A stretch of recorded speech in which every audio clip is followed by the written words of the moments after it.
Hello, YouTube. Welcome to the FPL Pubcast. I think I went before we started going live there. Hello, YouTube again. Welcome to the FPL Pubcast. We're every week at 6 o'clock. We are here to preview the upcoming game week. And joining me today, first of all, is the wonderful Nick Trig. How you doing, mate? Great to be back on. It feels like a while since we last had one. Maybe it was only a week, but a lot can happen. You went on last week because it was Monday, wasn't it? It was a Monday one. Oh, that's why. It was 2 weeks ago. Yeah, it's good to be back. Looking forward to this one. Fresh after crashing the FPL lock-in, we have FPL Nightmare. How are you doing, mate? Hello. I will promise to be on better behaviour tonight. I got a bit carried away on Saturday, and that has to be put down firmly at the feet of one man. And that is, of course, Kanji, who inspires the worst of us and brings out all the raw emotions.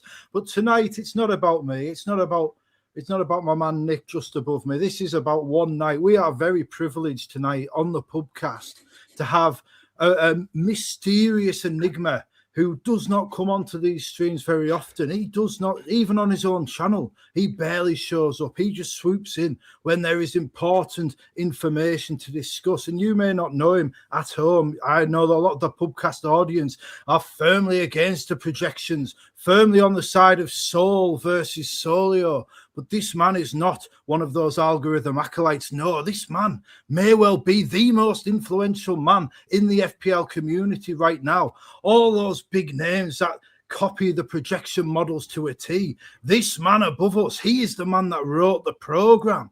He is the man that is shaping the future of FPL himself. And he is the genius of this man, is the way he takes those projections. He funnels the big names into exactly where he wants them to be. And then he twists the projections on their head and he goes a different route. Ladies and gentlemen, this is the Solio swashbuckler.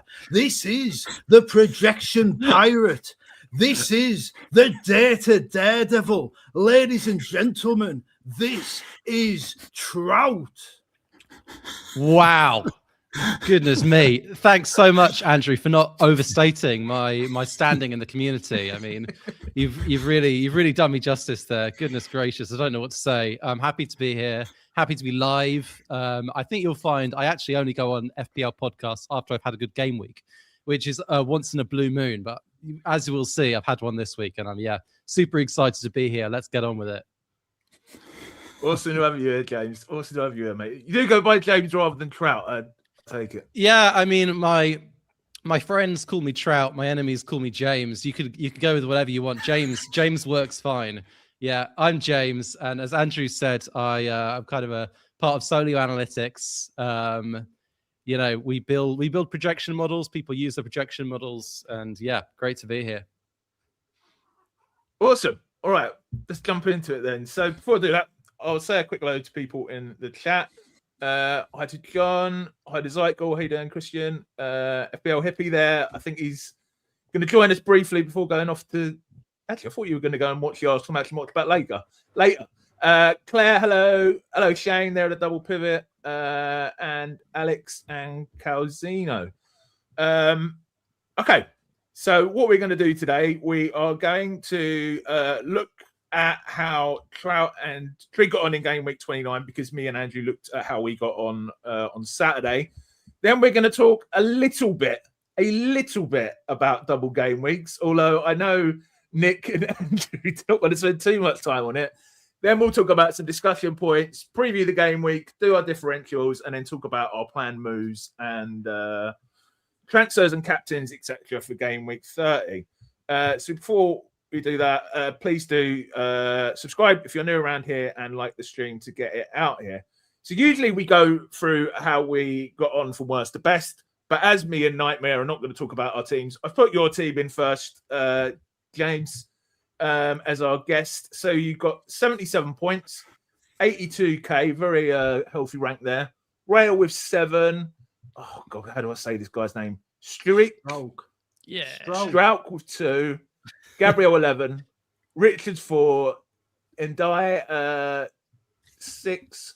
Andersen 12, Fernandez 8, Rice 3, Salah captain 18, Bowen 4, and Ekatike 2. And look at that, just 2 points on the bench with Dubravka. Love that. Yeah, do you want to talk us through it, mate? Yeah, I mean, this was just a great game week, wasn't it? I mean, sometimes I think when you have a good week, you just have to hold your hands up and say, got a bit lucky. Some things went my way. And this is absolutely not one of those weeks. I think that I just played exceptionally well. I've made some really, really good decisions in this team. I got Salah in a couple of weeks ago. He didn't quite do the business the first time round, but this time he's come in and he's outdone all of the other captain options. Elliot Andersen is an absolute king. He just puts in the work week in, week out. The rest of the picks speak for themselves, right? I mean, like a bunch of average performers. Gabriel scored loads of points. I don't know. Everyone has Gabriel. Everyone starts Gabriel every week. I mean, not everyone starts him every week. Sometimes people bench him, but you've got to start him every week, right? That's pretty much it. Salah captain, Andersen, Gabriel, bing, bang, bosh. It was a great game week. A certain FPL D unit had Gabriel bench 2 weeks in a row and then flukily got. I know. Yeah. Did you bench him to come on here? I'd love for him to come on here, but sadly he heard I was coming on this week apparently, and he just ran off scared. Like he just said he wasn't available or something like that. I can't believe he's missing out. They had to drag me in at the last minute to fanboy for you. Yeah. That's good. Yeah. Get a bit of an echo chamber in, but yeah, no. I need to confront D Unit one of these days because he's like he's spouting a lot of nonsense, isn't he, through his mouth and his FPL team. He would have you on his channel anytime. Great. He'd ring in sick from work to get you on his channel. So and the people demand it. The people demand the D Unit and the Trout head to head. You're pretty happy with your rank so far, James? Yeah. I think it's pretty par for the course at this point. Like, I'm not happy or unhappy with it. I think as long as I'm in the top 10k top 100k, kind of down the home stretch, with all of the chips still to play, I think that I've got a, my aim is always top 10k and or thereabouts, and have a good time with it. I think with all of my chips still in play, I think there's I've got as good a shot of it as I might do. So yeah, happy enough with it. So you're still optimistic about top 10k? That's good to hear. Optimistic is a strong word, but I think I've got a decent fighting chance from here. I mean, I think the home stretch is going to have a lot of fun, a lot of surprises. I've got a great team. I've got Salah. No one else has Salah. If no one else brings in Salah, then I'm going to finish top 10k, no doubt. You had a top 1,000. Did you bench Forrest Andersen, or did he come on for Fulham? Oh no! No. I would never bench Andersen because I mean he's a guaranteed 4 or 5 points every week. It's pretty rare that you'd want to bench a 4-pointer. I did. Thank you. Actually, I followed your model. I followed your model and did bench him for the Fulham Andersen. Well, your model told me to do that. The thing is with Solio is that you can really bring your own beliefs, and it's not about what the model says, but it's about how you use the model. So there you go, Nick. That's that only reflects on you, I'm afraid. Yeah. Shall we have a look at Trig's team? Because in our group chat last week, you were quite angry for a while, weren't you, Trig? Until you realised you were getting a certain Elliot Andersen off your bench. So Trig's team, he's on 63 points. He's up to 51k. Well, actually, I think that's about where you were at the start of the game, wasn't it? Dubravka 2, Virgil 1, Tarkowski, who was your hero early doors with 15, Gabriel 11, Rice 3, Elliot Andersen off the bench. Wasn't even the first off the bench. I believe he was second off the bench with 12. Dango 3, Fernandez 8, Ekatike 2, Thiago 2, and Haaland, unfortunately, the captain with 4. Talk us through it, Trig. Well, this is why you have such a good bench, just for these occasions. I mean, I knew I'd get Forrest Andersen on. That's why I was quite happy to put him on my bench. So I had a strong feeling Wilson wouldn't play. He was actually the starting player. But it was a very nervous watch watching that Fulham match, hoping that Fulham Andersen didn't come on, especially after Forrest Andersen had scored. And the week started fantastic with Tarkowski, but then it kind of went downhill after that. I was up to like 30k after the Tarkowski game. But very happy, like James, just to be treading water at this stage and waiting for these big doubles when I think that's going to be when the big shake-up happens. And like James, I'm thinking top 10k, not unrealistic. I'm not going to make it a target in case I don't get there, but it's certainly possible, I think. Do you know a lot of people are going to have Salah after this week. Do you know how many points you're off the top 10k out of interest? No, but it's not a huge amount. I mean, like I said, after the Tarkowski points, I went all the way up to 30k. So, like, there's not much in it. There really isn't. About 37 points. Oh, that's quite a lot. It's not. There's one Salah captaincy this weekend. Well, yeah, any weekend. Let's see what happens tonight with the Real Madrid match. That might well decide what happens. I expect James to be hoping that Haaland plays well, so everyone doesn't swap into Salah. Yeah. I hope he plays well, and I hope he plays for 90 minutes so that everyone brings him in or keeps him. I guess there's not many people who don't have him already who would consider buying him, but he's I'm sure he'll play well. It's the Champions League. He always plays well in the Champions League. He'll come back to the Premier League. He'll probably get an early sub with no goals. So I can't wait. It's going to be another week of kind of just bragging about the fact that I have the best asset in the game right now. And not many other people do. He's playing your favourite team, Mo, West Ham. I think you'll find West Ham have actually got a bit better in the last couple of months. There was a time when West Ham were really, really bad. But, I've got Jared Bowen in my FPL team. I think he's great. I think West Ham are great, solid team. I don't fancy Haaland's chances. Spurs are much worse. You're talking like D Unit now. This is what he does. It was like Tottenham are terrible. When this week I might bring in a Tottenham defender. Broken clock is right twice a day, I suppose, isn't it? No, and the week he calls out Van der Ven, didn't he get injured? Oh, he got sent off, I think, didn't he? Sent off. That's nice. His lines on him. Yeah. Okay. All right. Let's move on. So, Andrew and Trig have told me we don't want you going into. I mean, Trig, you did an entire video last night, didn't you? There's too much double game week talk going on.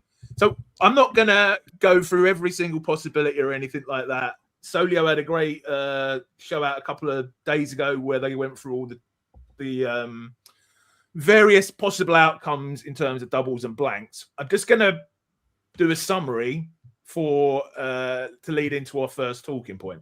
So this is a slide from FPL Mate, which basically shows the rough probabilities of blanking in 34 and the fixture therefore being moved to 33 for double gaming 33. So the probabilities suggest above 50% that Brighton, Chelsea, Arsenal, Newcastle, Manchester City, I suppose therefore Burnley as well, and possibly one of West Ham or Everton may blank in 34 and then also may have it put into 33.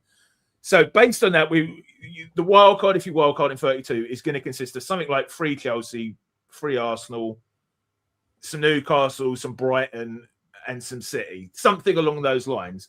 And a lot of people are saying, because I think you lads can add to this, because if you wildcard in game week 32, you're going to have 3 Chelsea and 3 City who play each other. Newcastle have got it's away to Crystal Palace. Brighton are away to Burnley. And a lot of people are basically saying the team you're going to wildcard into is going to look a lot worse than the team you're wildcarding out of. And because of that, a lot of people are now saying they're going to free hit in game week 33 and then wildcard in 35 instead of the original template strategy, which was basically just wildcard in 32. I mean, James, I'll come to you first, mate. You've said you got all of your chips.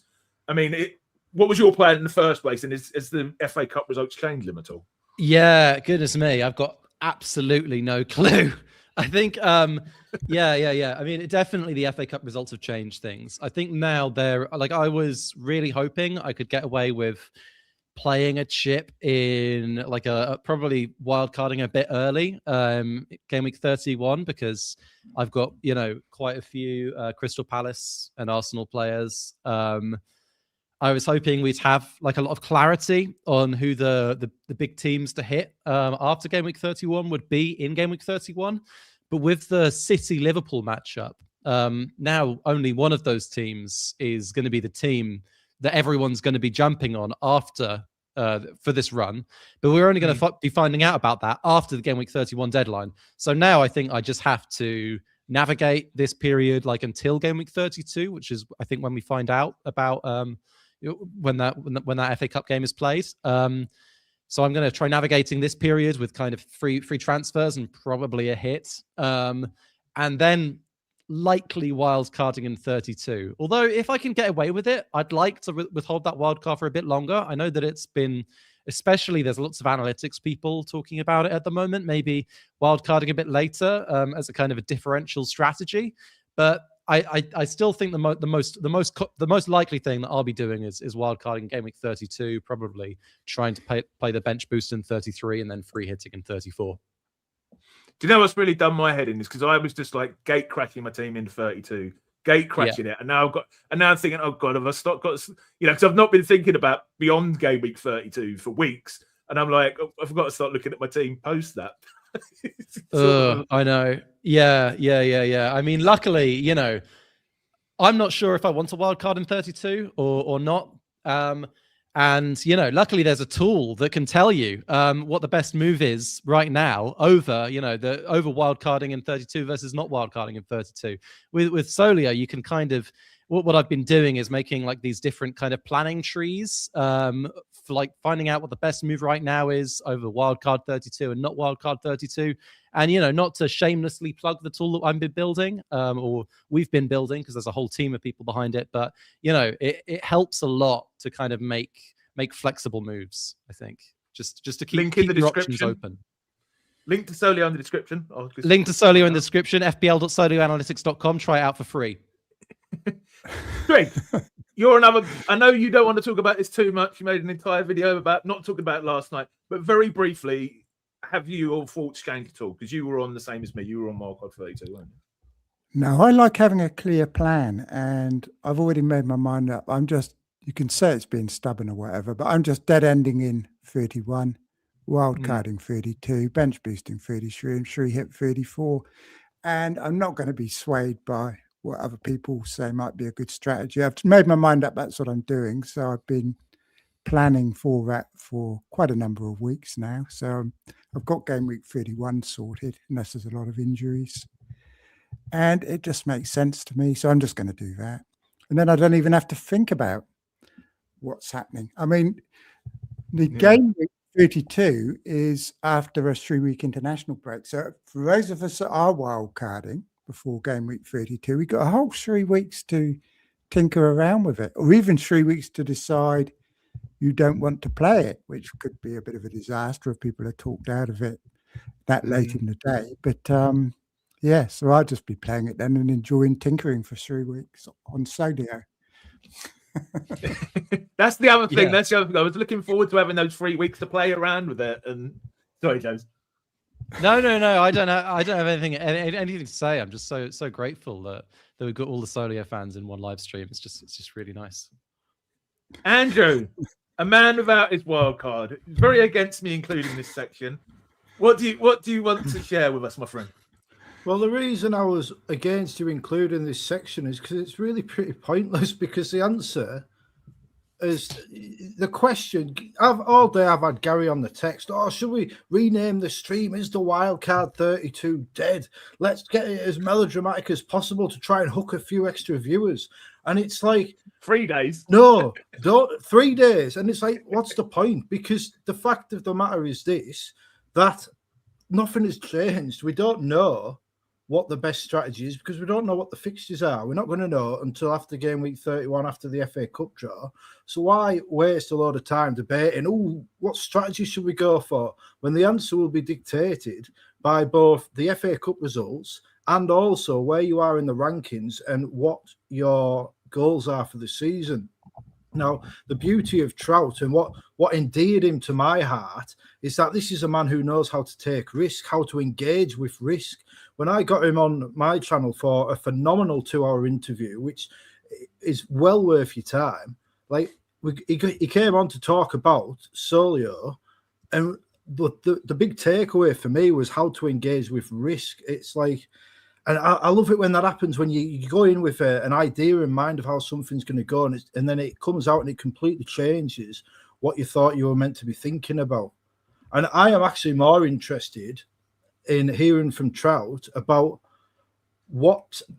how you would engage with risk with the wild card. Like, if you were, at what sort of rank would you go for the alternate strategy of the later or earlier wild card?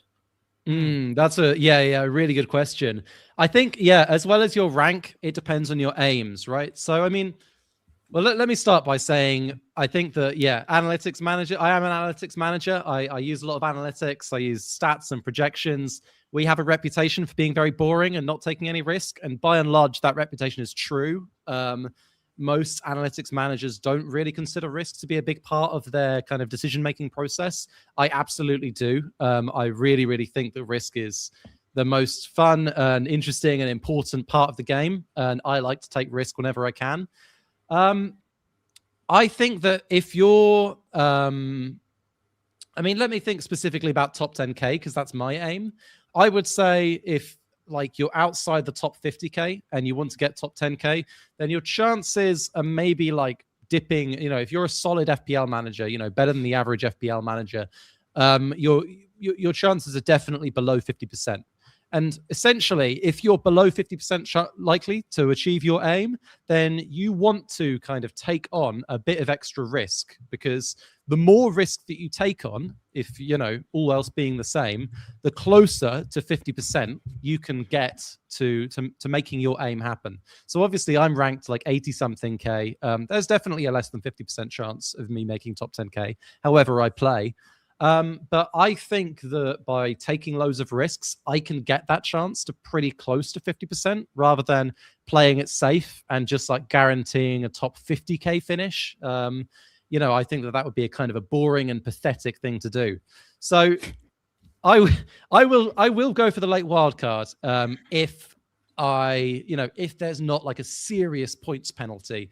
In my mind, if I'm sacrificing only 5, 6, 7, 8 points to go for a differential chip strategy, then that's a really good thing to do, because differential chip strategies are such a good way of engaging with risk. So often you have a completely different team to someone else, and especially the late wild card, I think there's always lots of great punts you can take around the last few game weeks of the season.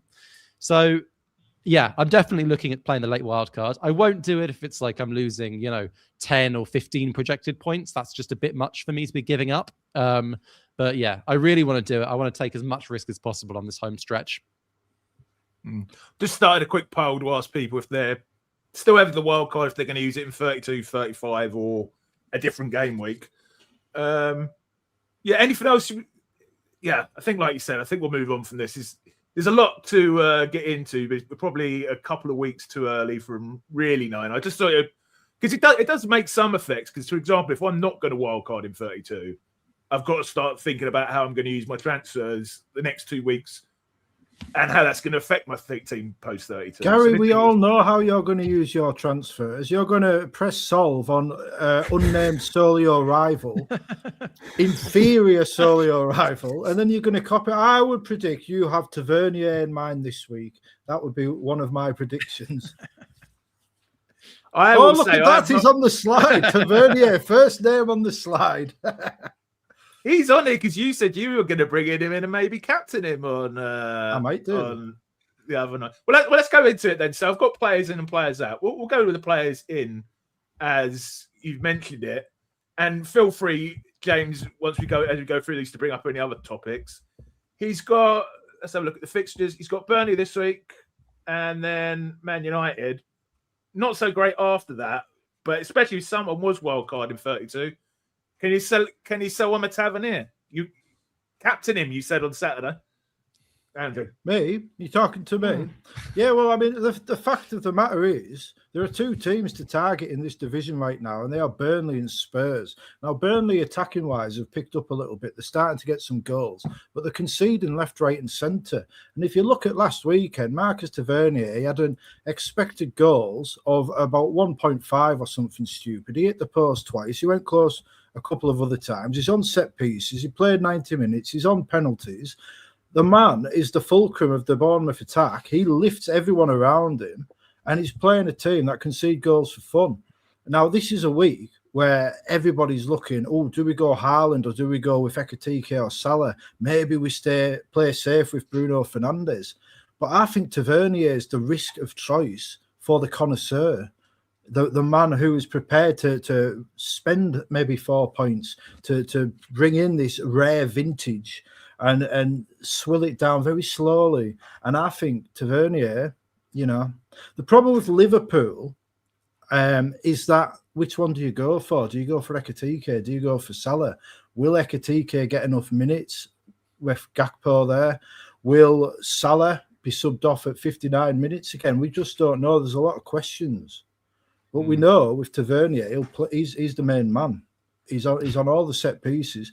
Tavernier really... essentially, he is the South Coast Salah nowadays, and that's all we need to know. I was calling him the Messi of the South Coast when he got his penalty, like the same game he got injured. Are you a fan, James? Goodness me! I mean, I love you, Andrew, but that's way too far for me. I mean, this is a week where, if you want to take risk with your captain, you can just captain the best player. You can just captain Mo Salah, who, he's on pens. He's against Spurs. I know that he's not the most salary he was last season, but he's still an above average Premier League winger, in my opinion. And, I just think it's an easy decision this week. I think that you captain Salah if you own him. If you don't own him, you strongly think about buying him and you captain him. I don't see the point of giving up projected points to take risk and go with someone else when Salah, is already going to be relatively low owned, and he's gonna do the points. I like Tavernier as an option. I like Bournemouth. I think that Hill is really one of the best guys at the moment. Like, he's just 4.2 is insane value for Hill. But yeah, no, captaining Tavernier is it's too far for me. I'm sorry, I wouldn't do it.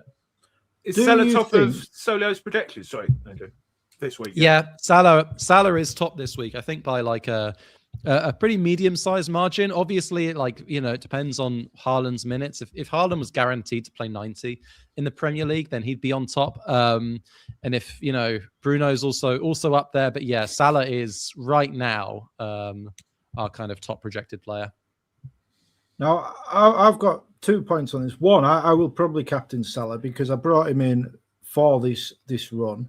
Spurs have conceded 3 goals and an assist to right wingers in the last 2 league games where Salah plays.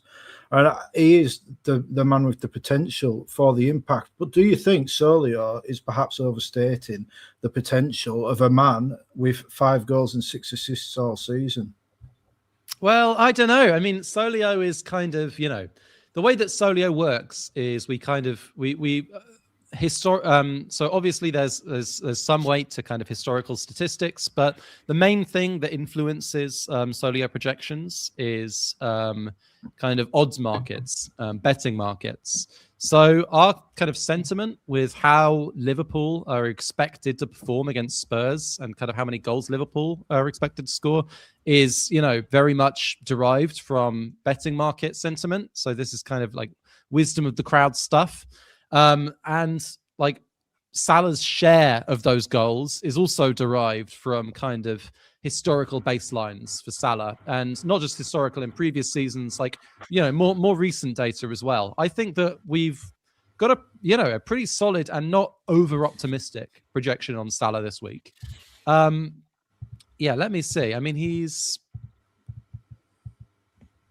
were only projecting Salah to score about 17% of Liverpool's non-penalty goals. That's like pretty normal for a right winger in a Premier League team. This kind of 15 to 20% zone. Yeah, I know. I mean, definitely previous seasons he'd be well up into the mid to high 20s. 17% of the team goals for this fixture is low. Yeah, so I don't think we're over optimistic. We think Liverpool are going to score loads of goals. We think that they're likely to get, more likely than usual to get penalties, and Salah is going to get a fair share of those. And that makes him an incredibly solid pick and a good captain. Trig, can I bring you in, mate? So the original title for this stream that I used was Pedro and Salah in, because you were talking about, it was nearly a week ago now, potentially going, remind me if is it Ekatike to Pedro, and then... No, it was Haaland to Pedro. Haaland to Pedro, and then someone to Salah. Are you still thinking that, mate? And if so, why? I'm still thinking of it, but I'm not sure I'm going to do it yet. I want to see what happens tonight. But I'm not as optimistic on Salah as James is. I mean, he was pretty awful the other night, let's be honest. And he's fallen off a cliff. But I did go to a website and I had a look at his XG for this season and compared it with last season. I mean, it's fallen off a cliff. I mean, it has. But it's still pretty good this season. If you take it, I think I did it from November the 1st. Until now, and it's actually pretty good. He was like in the top 6 or 7 players in the league in terms of expected goals for this season, based on nothing but data since the 1st of November. So he's still an option, obviously. I'm a little bit concerned he might be benched. That's what's putting me off, because, I mean, they lost that tie. They're 1-0 down. You'd expect them to overturn it. Galatasaray are hopeless away from home.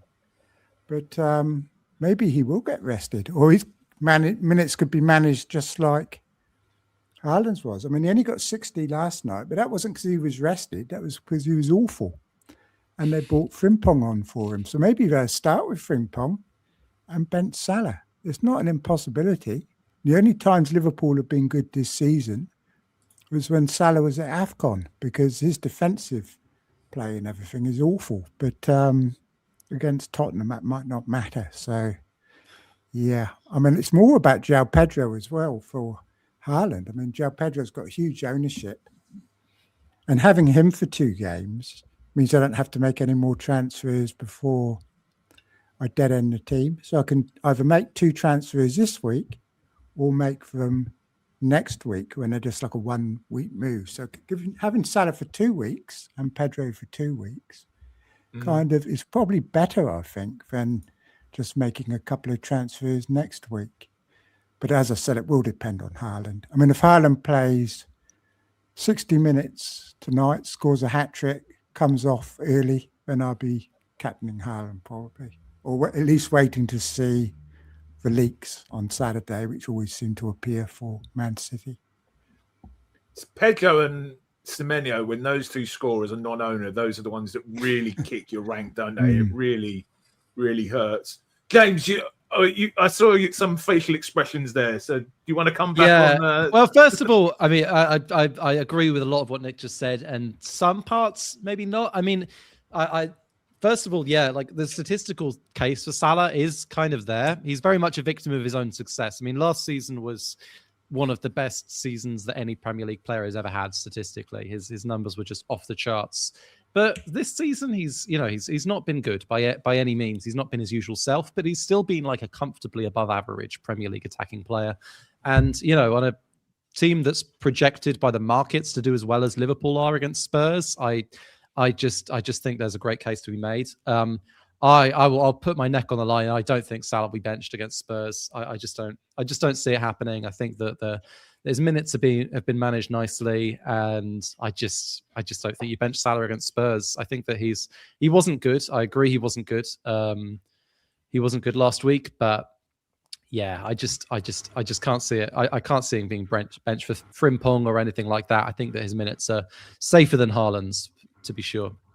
Do you think the fact he got 18 points for you last week is not so much influenced you, but influenced other people? The fact that he did score, even though he was, like you said, he was rubbish last week. So they were pretty lucky points in a way. They were lucky points. Yeah, they were definitely lucky, very lucky based on the performance to get 18 points with the captain. But yeah, I think he's influenced other people. I think that, that Andrew can confirm that I was feeling extremely bullish. I mean, I was feeling bullish the match before where he blanked as well, but I've been feeling very bullish on Salah this whole time since I brought him in. I've been very excited about him, and that kind of emotion's not let up. So I don't think that people who are bringing him in this week and excited about it are wrong for that. I think that he's a great asset. I think that he's the best captain this week by a comfortable margin, and I think that, if people are bringing him in, I think that might be the right thing to do. But yeah, people probably have, a player doesn't, score point. If people are bringing in a player after they score points, there's usually some influence there. I think that's definitely a good point. Well made. I did the same with Palmer a few weeks ago. I bought him in for his run of 4 fixtures, and most people didn't, because most people couldn't get to him. So he was an absolute fantastic differential. Because even when he scored those 2 penalties, people still couldn't get him because their structure was all wrong. And they're the differentials you want, aren't they? So I can see why you're very keen on Salah, because it's a very similar situation, I think, really, isn't it, to Palmer? So yeah, I think Palmer, by the way, Palmer was just a lovely pick over that period. Yeah, really, really nice. I mean, again, there's been multiple times this season when I've just really, Palmer is like, stands out as the guy I really, really want. He's just a guy with really, really good projections who nobody owns and nobody can really get in. And it's just not come off at the right times for me this season. To be fair, Solio did actually support bringing in Palmer, even though most people were dead against it because he hadn't been in form. And I mean, I got him in, but it wasn't really because of Solio. But you'll kind of prove right. Solio was kind of proved right. Well, you can say it was lucky with all those penalties, can't you? But he is playing a lot better now, I think. He's played himself into form. But I started off using, just to go back to Solio, I started off using it this season, and I was pretty sceptical. And I think early on in the season, there were quite a few players that we were laughing at as being like poor picks. I think it was Tielemans, and then it was Szoboszlai we were all having a go at. But the more and more I've used it, the more it's come to pass that Solio was right and the rest of us were wrong. I mean, I think even D Units had to eat his words a little bit. Forrest Andersen. Yep. Szoboszlai, they've turned out to be pretty good picks, haven't they? Yeah, I mean, I stand by the Tielemans pick till I die. I think that Tielemans, if he'd got the minutes, he would have been a solid asset this season. He's whenever he plays, I just think he's going to get something. He's going to get something, and he has done a couple of times now this season. And I love the Tielemans pick, but obviously it didn't really pan out. I've found the same with Solio. I mean, I think we've made some changes to the way that our projection model works during the season. We've made some tweaks, especially around DEFCONs. We're constantly kind of improving. And I think that we've heard a lot of this feedback that really the projection model is in a kind of a good place right now. And if we're seeing things that we don't, we think look strange, we obviously always investigate them. We always kind of see if the case can't really be made. But we're very happy with what the projection model says at the moment, and very confident. Do you think that's because you've got more data from this season, or is it because of the way you've tweaked it, or at the start of next season are you expecting it to not work as well again for like the first 10-15 weeks of the season? So with DEFCONs, definitely we learned a huge amount this season. I mean, the amount of DEFCONs is just more this season than previous seasons. And it took us and other projection models like a long time to adjust, because the natural reaction, especially as like a statistics person, is, oh, this is just random noise. This isn't something real. It's just random, basically, that this many, that people are getting so many more DEFCON points than they would have got if the points were in place last season. But yeah, like it kept happening.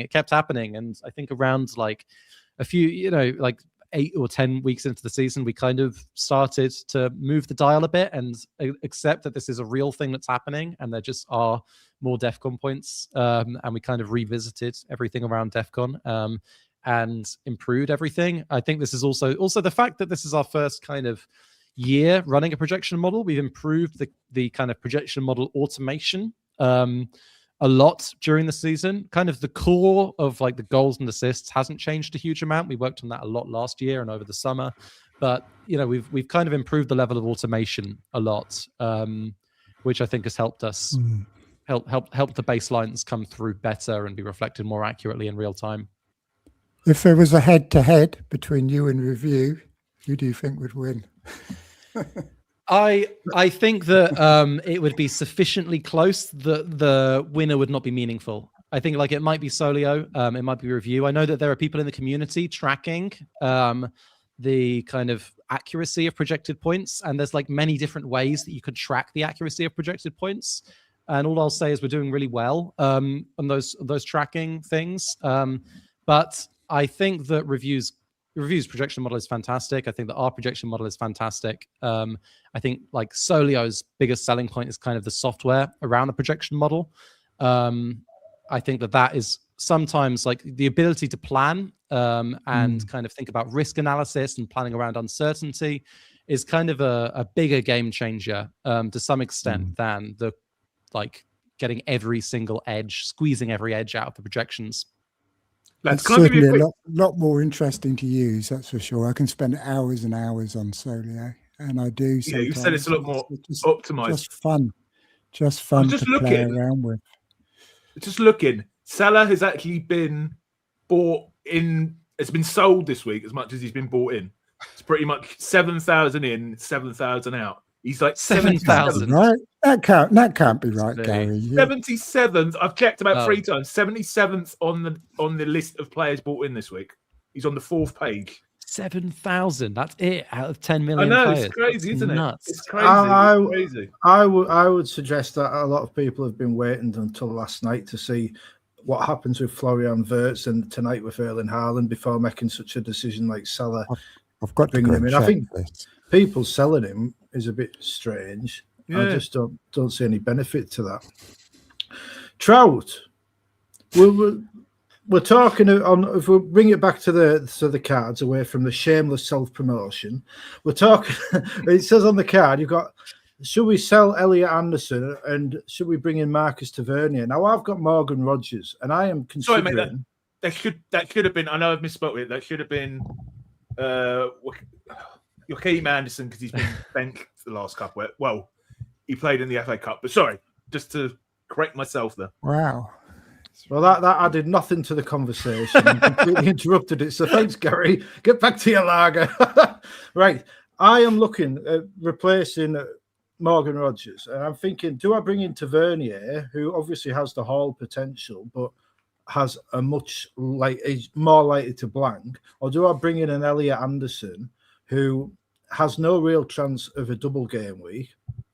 And who maybe doesn't have quite as high a ceiling, but has a much higher floor than Tavernier. Which of those two would you recommend for someone like me who is already wildcarded and who has to sign players to take them through until the end of the season? Would you take the risk on a Tavernier now, despite his tough fixtures, like in the next couple of weeks, or would you stick with the Andersen? I would stick with Andersen in this situation. I think that like from now if you haven't wildcarded yet, there's a great case to be made for just bringing Tavernier in for Burnley away, and then Man United at home is also a decent fixture. But then game week 32, he's got Arsenal away, and that's kind of like, I mean, I think Andersen's fixtures from now to the end of the season are better, and I think he's a player with like marginally better baselines. I mean, the DEFCON level, it's just completely game breaking. I mean, he just it's difficult to, in previous seasons he'd have been a useless asset, but this season he's just so good. And Solio, I think, have Andersen like comfortably ahead of Tavernier from now till the end of the season. So yeah, I would stick with Andersen personally.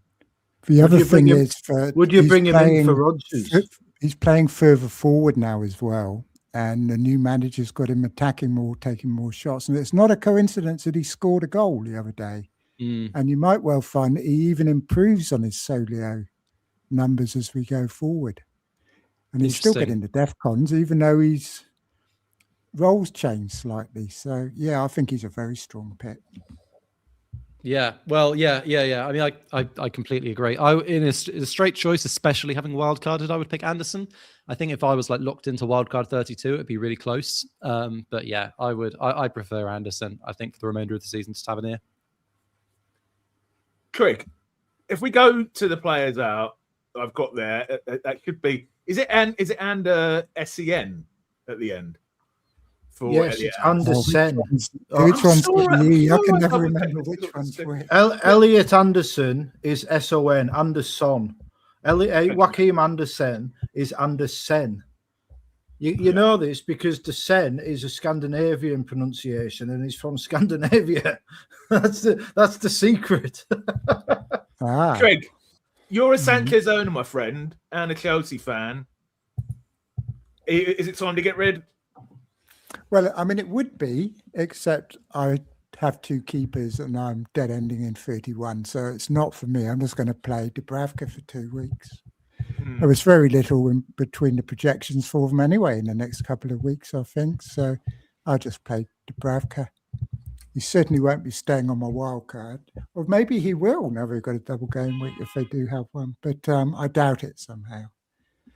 But I think he has been replaced as the number one in the Chelsea team at the moment. But poor old Rossinia is about to find out what a terrible goalie Christensen is. And there was a reason why Maresca brought Sanchez back in. It's because he can save shots. And the other keeper might have feet like Pele, but he certainly can't save anything. So unfortunately, I suspect PSG are going to take advantage of that. Didn't you put in our group chat? Might be another thing like Tottenham last night where they changed the goalkeeper after 18 minutes. So. Didn't you put in our group chat they might as well put Neto in goal because at least he can pass? Yeah, exactly. Breaking news, Erling Haaland starts tonight. Okay. I did wonder if Pep does like to tinker for these Real Madrid matches. I did wonder if he might actually start without a striker for this one, but it's good that he's starting. Any shock news in the starting lineups, Andrew, or anything worth pulling out? There's no shock news in the Arsenal score, that's for sure. What's the score, man? 0-0. What about Andersen? So the unit reckons he now may be I mean, I think he's fairly big with any analytics manager, isn't he? And I get a lot of stick for having it. Me and Trigger both got a lot of stick from D Unit from having him in our team this year. But he started at the weekend in what could be described as a Fulham second team. Have we got to get rid of him now? No. I think that this whole Andersen's been taken out of the first team squad is a load of rubbish, to be honest. I think the whole Andersen discourse has just absolutely boggled my mind for the whole of this season, because what he is like a really solid kind of, he's kind of playing for a mid-table defense. He's really cheap. He quite often gets the DEFCON points.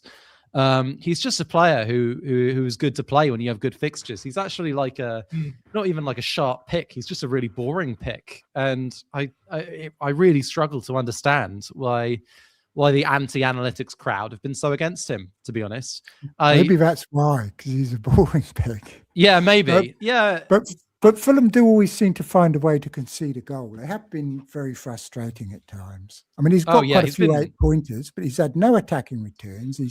They always seem to concede a goal late. That's quite frustrating. So it's been frustrating, but I still back Fulham as a kind of an average, approximately average defense, and Andersen is a guy who you can just play on the easy fixtures, and I just don't think that Andersen is. I don't think that he's been demoted out of the first team. I don't think there's a chance. It'd be such a shame for Burnley. Game week 31, home to Burnley. I know that's I think you got to start him then, haven't you? Even if you think he might, and if he doesn't play, he doesn't play. Andrew, you don't have Haaland, my friend. I mean, let me put this question to you because I got Haaland out. Obviously, I only have good FPL assets. If you weren't getting rid of him for Salah in, is it worth getting rid of him anyway?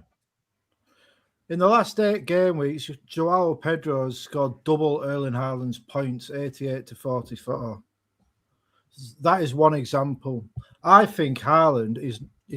I would sell him. He doesn't play next week.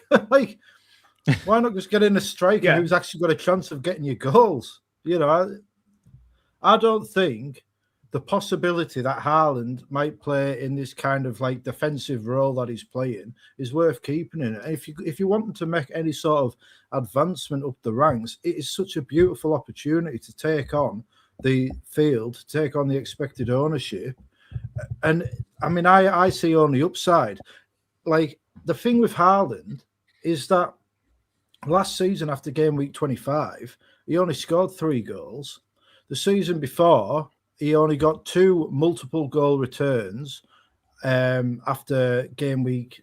No, I think it was 3 multiple goal returns after game week 12. And the year before that, it was only 2 multiple goal returns after game week 22 or something. He doesn't perform these huge hauls at the end of the season. All he does, he might tick over. But the way that the bonus points have been adapted, like, they don't even favour the strikers anymore. So with Haaland, you're looking at, if he scores, you're losing out on 8 points. Can you find a player who's got a chance of getting more than 8 points? I can probably name you about 10 that could realistically get more than 8 points this week quite easily. So I think you might as well go for it, especially if you've got a wild card in 2 weeks when you can correct your error.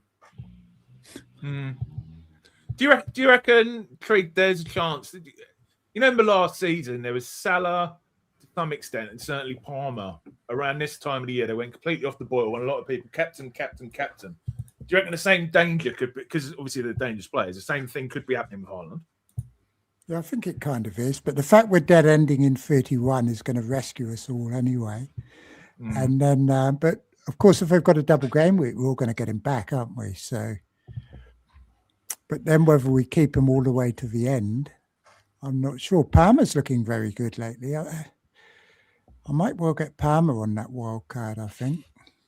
And Joao Pedro, the problem with him is they've got PSG tonight, and it's a very short turnaround again for them. So his minutes are going to be lower than normal probably for the next 2 league matches. But I think if you're getting rid of Haaland, you don't automatically have to go to Salah. I know James is talking him up, but there are other options. I mean, Andrew's mentioned Tavernier, but there are probably others as well. So I don't think we should automatically just go to Salah because he's the most expensive. But he is still a bit of a nostalgia pick, isn't he? So I can't get over how bad he's been, which is anything putting me off. But I'm probably going to do it just because everybody else is, and I don't like risk, unlike James. He will say, getting Salah in, I am engaging with risk. James, your thoughts on Haaland, mate? Yeah, I just think I think that unless you're in a position where you just want to play it safe, I think that now, I think the best time to sell Haaland was obviously 2 weeks ago. And, I think the best FPL managers did sell Haaland 2 weeks ago. Just leave it there. But the second best time to sell him was last week. But the third best time to sell him is now. I don't think he's the best captain this week. Then he blanks. and then probably your wild carding. So I think that, if you have a couple of free transfers in the bank to pivot to Salah, I don't know. I think that it's a great thing to do. I think, like that. Trig's right that there are other places to put the cash if you want to. I think that Palmer, if you've wildcarded already, and you're doing like a game week 34 free hit, I guess Palmer's a really, really solid option. Like with the, I think you could even consider captaining him in game week 33. Probably a really, really fun differential captain. But I don't know. I still think Salah's very, very obvious, and very low owned. I can't believe that only 7,000 people have brought him in so far this game week. It's crazy. Yeah, crazy. I just can't really look past him at the moment. I guess looked at the transfers in just now, and they're very, very low for everybody. I think Gary's right in that people are just waiting until after these Champions League matches. It's not normal for the casuals to wait, is it? There's normally a lot more transfers than this, but it seems very low all round, really. No, I think there's actually a bit of a fear of making transfers growing, to be honest with you, because all the people keep talking about is rolling your transfers. And the problem is this season, every time you do sell somebody, they seem to go and get like 15 points immediately. It's brutal. And I feel people are starting to get a bit nervous about making transfers. But Haaland, in the last 11 games, has only scored 7 or more points once in his last 11 appearances. I mean, what is there to fear by selling the bloke? I can't captain him. No, he's on a Wednesday. He's on a Wednesday, Saturday, Tuesday turnaround with 2 games against Real Madrid. He's away at West Ham, who have brought in Axel Tazazi, who is now playing like Franz Beckenbauer. And there's just, it's just not work. Haaland probably won't even start at the weekend, And, well, why would he? Marmouche is out playing him, Semenyo is the most important player in that Man City attack right now. Lads, is there anything else you want to pull out of just over the next 6 game weeks before we move on to this game week specifically? That strategy, new strategy people are talking about, was it free hitting in game week 33 for double week? It was free hitting 33, wildcard and 35.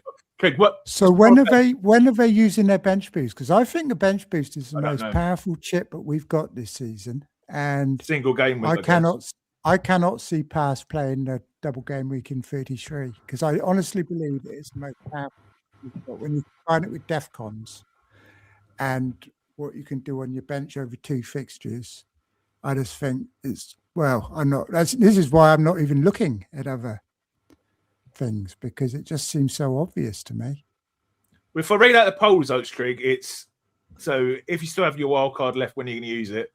32, 45%, already used it 29%, game week 35, 15%, a different game week 11.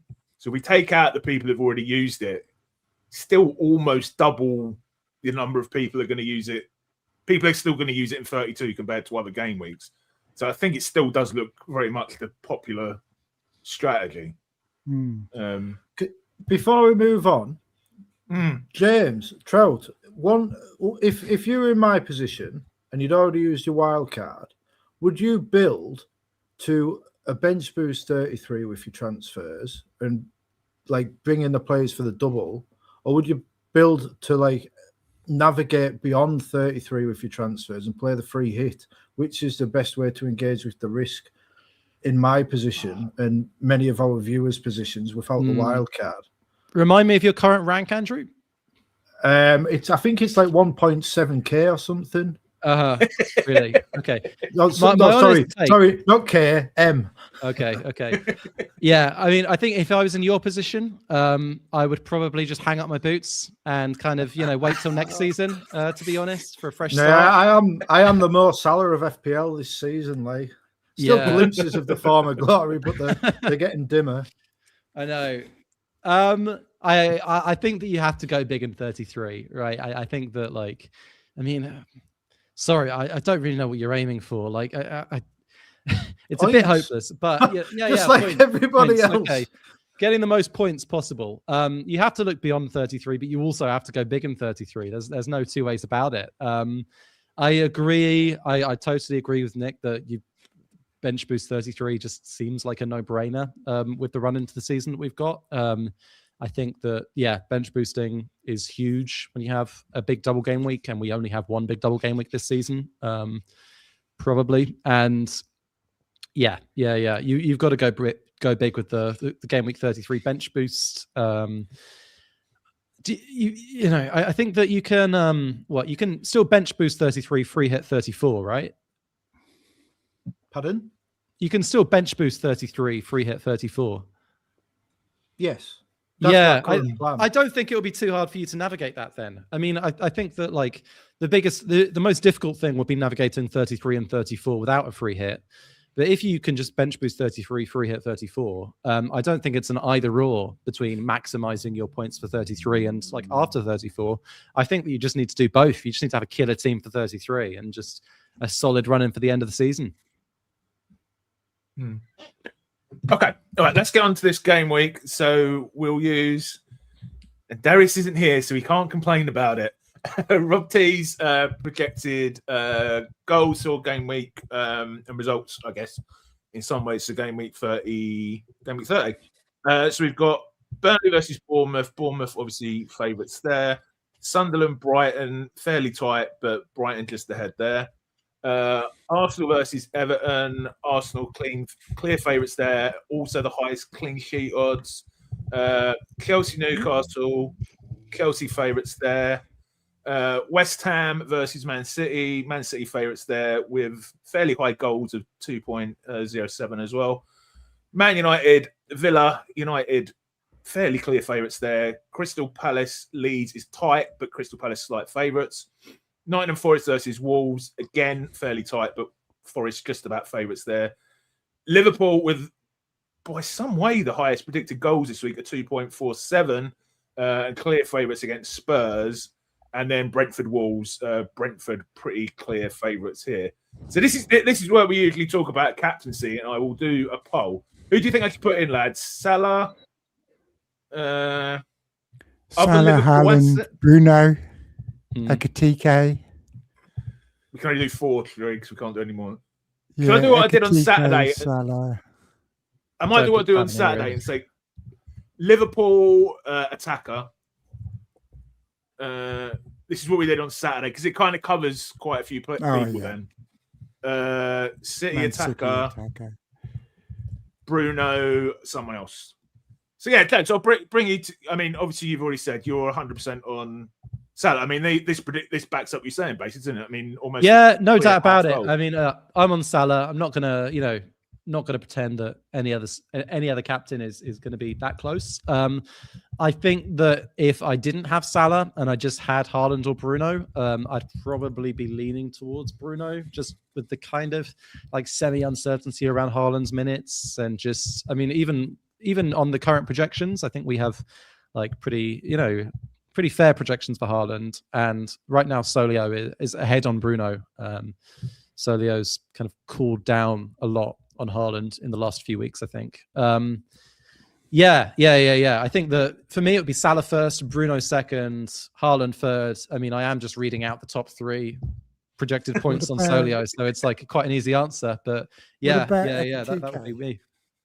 Ekitike, it's all about the minutes, I think, isn't it? I think that like if I don't know how to read Ekitike's minutes this weekend, I would be probably too concerned to captain him. But if you're really confident on Ekitike's minutes, then you could definitely make a point of captaining him against everyone except Salah, I think. But you would need to have a pretty high level of confidence, and I definitely don't have that. I think Bruno's the only one I've got any confidence in of playing significant minutes this week. I've just looked at the Arsenal text commentary. They're losing 1-0, by the way. And Gabriel went down injured in the 21st minute. He's got a big injury thing next to him, but he did carry on. So he's still playing. That was a long time ago now. That was in the 21st minute. Someone put something in the chat about it. And they're now That's up to about 10, minute 15 60. Saka's just gone off for Madueke, and they're losing 1-0. Okay. Just a quick shout out. Rob Taft's just pointed out there the Pubcast Cup starts this week. If you do want to join the mini league, you can do in the description below. I think we'll allow you in the cup this week. But Trig, yes, you're on Bruno then if you're not on Haaland? Oh, I don't know. I'm just going to have to get Salah and captain him and then blame Trout. Can't wait. Can't wait for this. Yeah, I mean, it's difficult. It's so difficult this week. I mean, I always captain top of the polls. I never take risks with my captains, which is probably the opposite from James. But I just can't go near Haaland unless he comes off tonight after 60 minutes after scoring a brace or whatever. Then I'm quite happy to captain Haaland. The other thing we've got to consider is leaks that might appear on the day, because they do seem to involve Man City nearly all the time. So if we hear that Haaland is starting, and it's going to be very interesting, but I'm not that high on Salah's minutes as James is. But we know Bruno plays every single match. Villa have been rubbish lately. He's got DEFCONs, he's got assists, he's got this, that, and the other, very good on bonus. So I think Bruno is a good shout. Is he going to be very popular this week, though? This is the thing. It's another late deadline. Rank losses wherever I look on this table. It's another late deadline, but City aren't playing to 8 o'clock. So there'll still be, some people are still know the lineup. Yeah, possibly. Andrew, you're Salah as well, I take it? At the minute I am. I think that's who I've got on the screenshot I sent you for later in the show. I'm still weighing it up, like I said earlier. We'll see how I feel come Saturday morning. I think I'm with triggers. I'm going to struggle to go Haaland this week. I really nearly wanted to go Ekatike last week because I've not got Salah. I think I might get tempted into it. Anything else you think is worth pulling out from the fix? So this goes directly into Solio, James. Is that the same for the odds of like the individual players scoring? Yeah, spot on. So Solio's kind of model is like hierarchical. So it all starts with these projected goals for each team. These like this is kind of what you're showing here is like I think a pretty up-to-date snapshot. But we always have kind of the latest numbers on the site, like feeding in every 15 minutes and refreshing according to the markets. And then basically the way that it's modeled is each team's points, each team's goals are distributed among over the players in that team. So this week it's kind of all about Liverpool, right? Like that 2.47 projected goals is absolutely enormous, like head and shoulders above everyone else. So even all of the Liverpool players are kind of ahead of what they would usually be, and pretty much ahead of kind of all of the other picks on the other teams. But yeah. So this number is feeding directly into Salah's. The way that it's modeled is Salah has kind of a certain share of the non-penalty goals, and obviously a much larger share of the penalty goals out of these 2.47.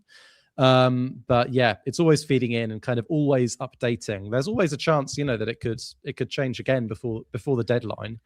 These markets do shift, as kind of people have been analyzing in the last couple of weeks, especially with the Man City shifts. They do shift, but I would still expect around deadline Liverpool are going to be comfortably the highest projected the highest projected goals team.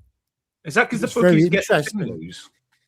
Sorry, say that again, Gary. Is that because the bookies get the team news and so they shift the markets? That's what people say. So I mean, Solio, we pull our numbers from kind of so-called sharp markets. So these are not really kind of bookies odds numbers, but they're sharp projection markets that especially like betting like groups of kind of sharp professional bettors are putting money in.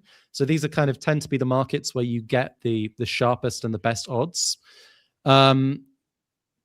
We saw last week there was like something really fascinating going on. So we saw like 2 weeks ago, the week that Haaland was not in the squad, we always have an eye on the markets, and we kind of noticed on, I think it was the Saturday morning, that City's projected goals have slipped from, like 2.2 to 2.0 overnight for kind of no apparent reason. And that kind of movement can only really happen when your key player is getting benched. So yeah, these are kind of always moving and always, usually when there is early news floating around, that early news will get reflected in these markets before it leaks on Twitter. Because these people just have more info. That's why they're kind of the professional bettors. They'll pay money for the info. So yeah. These markets are always moving, and kind of usually the best place. I mean, that's why we use them for the model. Is they're the best place to get up to date kind of info on how teams are projected to do. Yeah, very clear. Very clear a couple of weeks ago. I was following it myself on there, and I hadn't seen movement like it all season. Like that Man City movement was very, very obvious, wasn't it? And they knew before most of the community anyway. One or two people probably knew, who probably also pay for the same data now that the professional bookmakers are paying for, because FPL, big money in FPL these days, isn't there, for a few individuals? So it's not surprising. There's obviously people in the Man City camp, isn't there, who know when Pep announces the lineup, and someone's leaking it, yeah. And it's leaked straight out, and he probably decides to line up quite a long way in advance of the actual game, doesn't he? So it's not impossible that there are going to be people who know, even though it's 6 hours after the deadline this week. Is it like 24 hours before the players know the team? Isn't it something like that usually? I don't know. I guess it's not a hard and fast rule, but anything else you wanted to pull out from these lads before we move on to our differentials? No. Okay. Hang on. Brentford quite high, aren't they? Chelsea, yeah, no, it all looks pretty normal, doesn't it? Really? Yeah. Okay. Let's move on to the differentials. So this, for anyone who's new to watching, is where we pick out the 6 regular podcast hosts, pick a player under 5% each game week, and then we've been keeping an eye on how we're doing. Somehow I'm still winning this, unlike FPL, the Pubcast FPL mini league. So I had in Dyer this week, it got me 6 points. Top of the pile this week was, I wish Darius would make this table easier to read, was FPL Nightmare with Kevin Dewsbury Hall on 9 points, who FPL Ryan captained as well, didn't he? So well done to FPL Ryan. But Trig got Stack, who I think was quite unlucky to only get 4 points. Darius had Nunes, I think he's second from bottom now. And Kanji finally pulled out a player who actually started and got in 6 points. And Roberto had Sesko on 2 points. But more interestingly, let's get on to our differentials for this week. So I'll say mine first. And it's Dango Atara. He's playing against Wolves at home. Trig had already nicked Sade. I really would have preferred Sade, because the one time I've had him in this game this year, he got me a hat trick. But yeah, the numbers speak for themselves. He's been pretty disappointing, though, to be honest, since I bought him a couple of weeks ago. Trig, I'm guessing your justification is going to be fairly similar for your pick. Sade, I think he might be injured. I'm pretty sure he was injured midweek, wasn't he? I don't know if he's. Was he? I don't know if he's flagged or anything. I know he. Sade or Dango? Sade. Oh, I don't know. Dango played 120 minutes as well, didn't he? And then missed a penalty. So whether he could be a bit dodgy, I think, this weekend if Sade is fit. So we shall see, whether that'll impact Brentford or not. I mean, it was quite a while before the deadline, though, wasn't it? It was kind of on the Monday, I think. He's made a bit of a mockery of people saying he wasn't going to, the Ramadan was going to affect his minutes. Like he's pretty much played 90 minutes and 120 minutes every week, hasn't he? Yeah. So he should be okay, hopefully. Andrew, you've gone Frimpong, mate.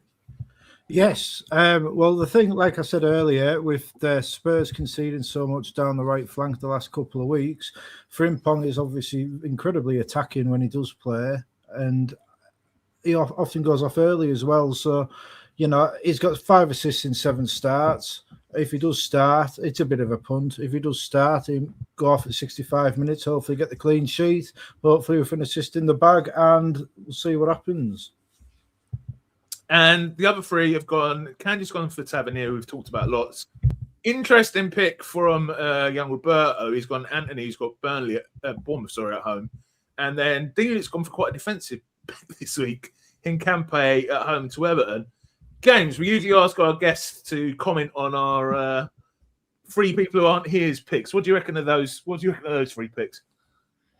I mean, I think Hincapie pick is nuts. I don't think that's a good pick. It's just really, I don't know. I think I'm surprised that that Tavernier is below 5% ownership at the moment, to be honest. I mean, he's kind of just he's a solid pick. I think he'd be my pick of those 3 pretty comfortably, especially Burnley away. I think it does show how lowly owned a lot of these players that we all have and talk about, how, like, you talk about engaging with risk and everything, but a lot of the players that we do buy are very, very lowly owned anyway, aren't they? I mean, you look at Dango Otara, only 4% owned. Tavernier, 4% owned. Yeah, definitely. I mean, like, this is the interesting thing. I mean, engaging with risk is all about kind of betting against ownership. This is, 95% of engaging with risk. And engaging with risk against the kind of overall sample means a completely different thing sometimes to engaging with risk with other people who are engaged with FPL. Like, I think I'm in a couple of FPL mini leagues this week where there's going to be quite a lot of Salah captains, but overall probably very few. And yeah, it's the same with Tavernier. I mean, like, I think will be pretty high owned in FPL circles coming up, but overall, it probably, won't even move the needle very much. There's still a lot of people in the top 50k who are kind of casuals that don't have these sort of players still. It's amazing because with 10, 11 million players, it takes a long time for the cream to rise to the top, doesn't it? And there is still quite a lot of people floating about who've just been very, very lucky this season. So just, I think just playing with a straight bat between now and like game week 34, game week 35 is going to bring big gains. Big gains. And especially with Haaland dropping off as well. If Haaland continues to I mean, all of these casuals that you're talking about, they all own Haaland. If Haaland continues to not score points, then, it's, I think, over for them. There's a lot of ground to be made up still. I'm not sure I agree with that. I think they're the ones who've got rid of Haaland for the most part. Oh, you think? Yeah, that's a good point, maybe. But for who? Because they're clearly not buying Salah. Yeah, true. They're not, are they? Judging by the numbers this week. They've all got João Pedro, though.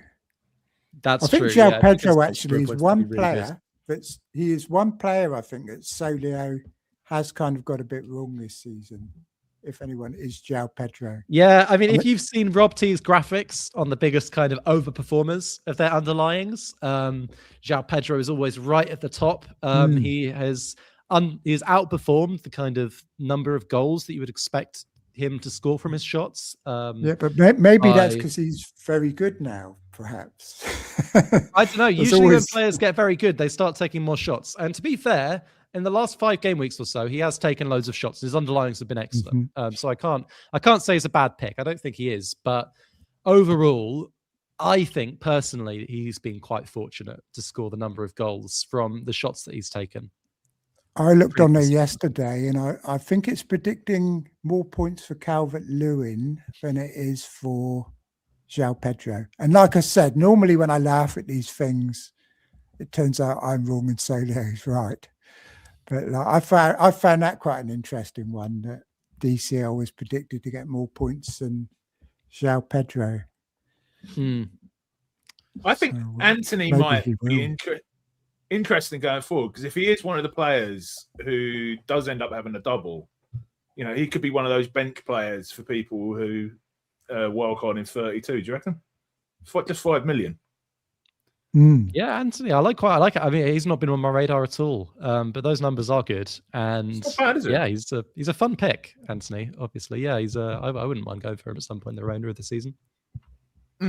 Okay, should we move on to our teams? But before I do that, you may be mistaken for thinking this stream's been plugged by Solio, but it actually hasn't been. Sponsoring this stream is Footium, who is sponsoring the channel for this month. Footium is an online social football management game where you actually get rewarded for how you play and get to compete against real players. And it's great if you're a fan of management games like I am, like Football Manager, or of course FPL. You don't need to get anything buying in to get started in Footium. You can manage a club, play daily matches, and see if it's for you completely for free.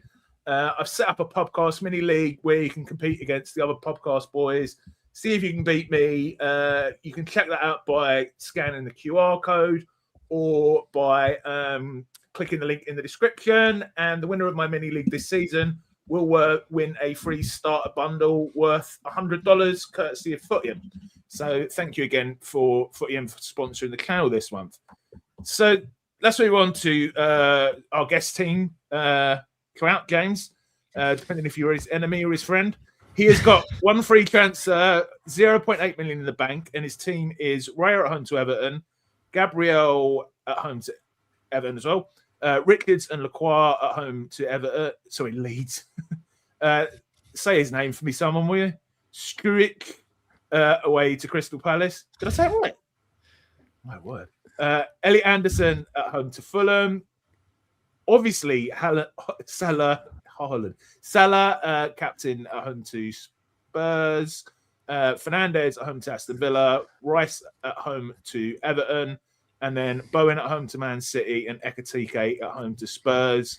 Joachim Andersen and Dyer and Gui on the bench. Yeah, talk us through it, mate, and what you plan to do. I'm just going to go and powder my nose, as I say. You do that. I think that my I think my team is there's nothing. You can't say anything bad about this team this game week. I think obviously I've got Salah captain, I've got Ekatike, I've got Bruno Fernandes. I'm feeling very, very confident in this for this game week. For me, most of my thinking now, especially after kind of the cup result, is about what I'm doing after this game week. I think that the fact that I can no longer wildcard early, I've got 3 Arsenal players and 2 Palace players here, and only 1 free transfer. That puts me in a pretty terrible position for game week 31, unfortunately. So I'll probably have to take a hit. I don't think I can afford to wildcard before that Liverpool City game. I'll probably have to take a hit to get to 11 players in 31. Maybe 2 hits. God, I don't even want to think about it. One hit. One hit. No, maybe it is. You want to put 3 on about it.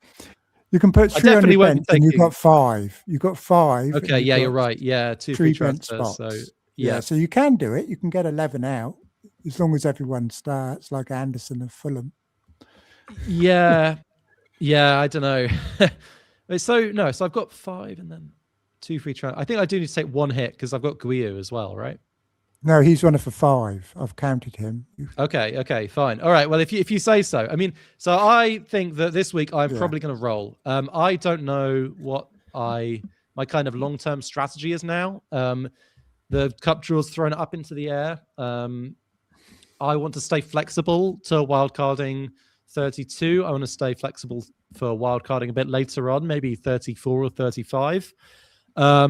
I am probably going to go into the Solio tool and set up kind of different projection planning trees scenarios. A scenario where I wildcard in 32, a scenario where I wildcard a bit later on, and see what kind of moves work well. I think that will probably end up happening as rolling because there's not a lot that I can do with 1 free transfer with this team. It would to really improve this team, I think that I'd have to take a hit. I don't think that taking a hit is necessarily a terrible thing to do, like in this position, because it would really help my team in game week 31. But I think that rolling, the fact that I get the extra free transfer means I'm really able to capitalize on information. I really want to go into kind of 31, 32 with as many free transfers as possible so that I can, maximize the amount that I can do with the information that we receive in those game weeks. So yeah, it's probably going to be a role for me. If I do a transfer, then it'll probably be a hit getting someone like Van Dijk in somehow, but I don't really see it happening. I think game week 31, if everything goes well for you, you can get 11 out with no bench. Do you think it's worth taking a hit, assuming you're dead ending? Do you think it's worth taking a hit just to give yourself bench cover? Because this is what I've been considering. I've decided it's not worth taking. I would agree with you. I think that especially with dead ending, the fact that you're not improving your squad long term means that it is just like the pure, like how much does no bench cover cost? Which is like the question is really what percentage chance do you have of going down to 10 men? And well, I'm pleased to say this is something else that the Solio tool can help with. We have kind of a very granular way of modeling minutes. So we have like a specific slider that you can change of the probability that a player is going to play 0 minutes. And then we kind of calculate all of the possible permutations for the players who play 0 minutes. And to calculate the exact probability that at least one of them is not going to play 0 minutes, I would say that it like never ever happens that probability is high enough that it can be worth 4 points to have a first bench player, because the first bench player almost never scores more than 4 points anyway. Even if they were on like 4.1, 4.2, you'd need to have like nearly 100% chance of getting them off the bench for that to be worth it. So yeah, I think almost never worth taking a hit when you're dead ending to improve bench cover, but it can be worth it if there's like longer term gains to be made with your squad. It can be like a good time to take a hit, I guess, if you need to take one. If you only had 10 men, I guess it would be worth it then if you could bring in one of the top players projected to get over 4 points, I guess. Anyone spot on. Yeah. I think it's all about, I mean, when you're dead ending, it's just all about the kind of the arithmetic. And with projection models, it makes measuring the value, like it's kind of difficult sometimes, I think, for me, like to conceptualize exactly how much 4 points is in the team. But with projection models, it becomes a lot easier, and you can kind of defer the decision of whether this is worth 4 points to the projection model and just do whatever gets you the most points. Solio this season actually has taught me, I think, to be a lot more patient than I have been in the past. You can often look and see that your projected gains are just not worth making a transfer for. Yeah, so, I think the models tend to be a really good guard against making decisions too hastily, because usually the projected points don't change that much week to week.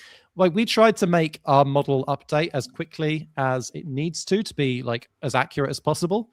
And a lot of this is driven by markets, and we kind of have a kind of a base assumption that markets do update at roughly the right speed. Otherwise, there'd be an extraordinary amount of money to be made just by updating your beliefs quicker than the markets do. And yeah, so that this is by using projections, you can kind of ground yourself with how much things are changing week to week. Just because somebody got a hole, did a really good performance and someone else didn't, that doesn't necessarily change the long-term picture. I think that's something that projection models have helped me with too, a pretty big amount. What is the thinking? What is the thinking behind having a penalty taker attacker second on the bench behind a defender who doesn't really keep that many clean sheets? I would say that Arsenal don't concede many goals, especially at home. But, is it still 1-0 in the Champions League? They're away from home in the Champions League, to be fair. But, I think that's probably a pretty close decision. But we have Arsenal as the strongest defense in the league by a huge margin. We think Arsenal against an average team, and Fulham are pretty much an average team, will only concede 0.85. Sorry, Everton are a below average team. But anyway, we think that Arsenal against an average team will concede about 0.85 goals. And that's not a lot of goals. Against a below average team, they're scoring, the other team is scoring between like half a goal and 0.7 goals, and NGI is only scoring a fraction of those goals himself anyway. So like the odds of NGI scoring this week are just really low. Basically, he might do, but I fancy Andersen to get a clean sheet against Forest away much more than I fancy NGI to get a goal. Refs don't give penalties against Arsenal anyway. They should have had one against them the last couple of weeks, and they haven't been given. Brighton Penalty to Arsenal, apparently, according to the count. There you go. It's ahead of my live thingy. Okay. Let's have a look. Should we move to Trig's team? And these graphics are from Solio, so Beautiful. maybe you can talk us through that once I read out the team. So Trig's got 2 free. I put these together so late last night. I'm hoping this is right. 2 free transfers, 0.7 in the bank. He's starting Dubravka at home to Bournemouth, Gabriel at home to Everton, Virgil at home to Spurs, Lacroix. I'm a bit jealous that I sold him now. At home to Leeds, Rice at home to Everton, Dango at home to Wolves, Fernandez at home to Aston Villa, Andersen at home to Fulham, Haaland captain currently away to West Ham, Ekatike at home to Spurs, and Thiago at home to Wolves. Talk us through it. And Wilson, Andersen, Tarkowski on the bench. It's a bit like Trout's team in that everyone's got great fixtures, and you look at it and you think, "Oh wow, this looks good." But whether it turns out, often those weeks aren't the weeks where I get my points. It's often when I think I'm going to have a bad week that the points come up. Only the Bravka on less than 4 predicted points. Yeah, I mean, Thiago and Dango. I mean, Wolves have been playing pretty well lately, to be fair. And Brentford haven't been, have they? They've been pretty poor the last few weeks, Brentford. But, I mean, on paper, it looks like a very good team. I've currently got Wilson benched. We'll obviously have to wait for the team news. I'm guessing, I mean, James might better know this, that you've probably got Wilson on reduced minutes, which is why he's only predicted to get 4 points. But I suspect if he is announced fit, then that number will come up quite a bit, won't it? Yeah, definitely. We have Wilson at like a 22% chance to score to play 0 minutes right now. If that's like pushed up to 100%, then yeah, he's getting pretty decent projections. Like I would say on the defaults, like at least 4.5. Yeah, I'm kind of hoping he is injured. Otherwise, I've got a massive benching headache. I mean, who the hell would I bench if I have to start Wilson? Oh, mind you, away. Yeah, would be difficult. I don't like benching headaches because the one on the bench normally gets quite a few points. So I'm quite happy if it stays like this at the moment. I don't cope well with bench points. But you're saying you reckon that captaincy is going to switch to Fernandez? Oh, I don't know. I mean, I normally just captain top of the poll and go with the flow. So I don't know where the flow's going yet. I mean, Bruno's winning our poll at the minute. Is he? Yep, 42% at the minute. I'll leave it going until the end of the stream. But yeah, it's 42. Liverpool attacker 31. City attacker only 16. Someone else 11. I mean, that's quite high, isn't it, for Bruno? Especially as he was a single player, whereas the other ones were like, Semenyo and Haaland and Ekatike and Salah, and he's still coming top. So, yeah, I mean, Villa have been bad. And that's quite a big projection, 5.8, isn't it? It looks like it's clear if I don't captain Haaland. What was Salah on again? Salah's on about 6.5 on Solio right now. He's in 6.4 now, just to. Yeah, I'll wait and see what happens, I think. But if I do transfers, it'll be Haaland to João Pedro and Rice to Salah would be my transfers. And then I'm quite comfortable for game week 31 then, so I wouldn't need to make any transfers. You'd have a player on the bench then, wouldn't you? You got Lacroix, Gabriel Rice. I have not playing. Gabriel Lacroix. Oh, no, but you got Haaland. No, you would. Yeah, Rice would have gone, so it would just be Gabriel and Lacroix with no. Yeah, no, you wouldn't have anyone on the bench. You wouldn't have anyone on the bench. Oh, I'd have one person. Oh, yeah, but if you made the height transfer, you would have. Yeah, that's why I'm thinking of doing them today. I mean, doing them this week, so I get 2 weeks out of the players then. was who can you bring in for a 1 week punt in 31 that's going to be better than getting João Pedro and Salah in now? So I can't think of anyone. I mean, Solio was telling me not to get João Pedro, but to get Calvert-Lewin and Salah. So but I think I prefer João Pedro. You guys who own Lacroix must be so frustrated because he seems to return when you don't expect him to, and then when you accept, he's probably going to concede this week and do nothing because you expected him to do something. You know what I mean?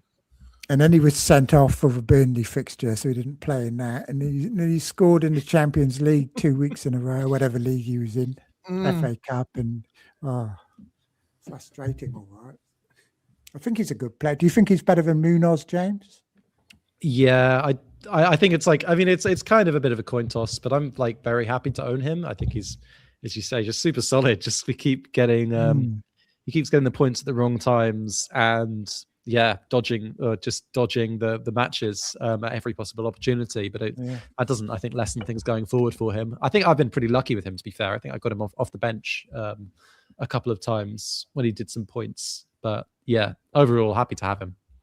Virgil's been my nightmare. I've had Virgil every week this season, apart from the 2 weeks when he got big hauls, and I took him out for timber for Arsenal's double game week. That was the one win I had over you when, as our ranks have like suddenly separated massively. At least I had timber. Me and Trig were like very close at 100,000 for most of the season, and Trig's just like gone rip roaring up, and I've gone like miles back. So that was my one win. Andrew, I was going to ask you, mate, what would you do with Munoz if you had him this week, if there's a chance he starts?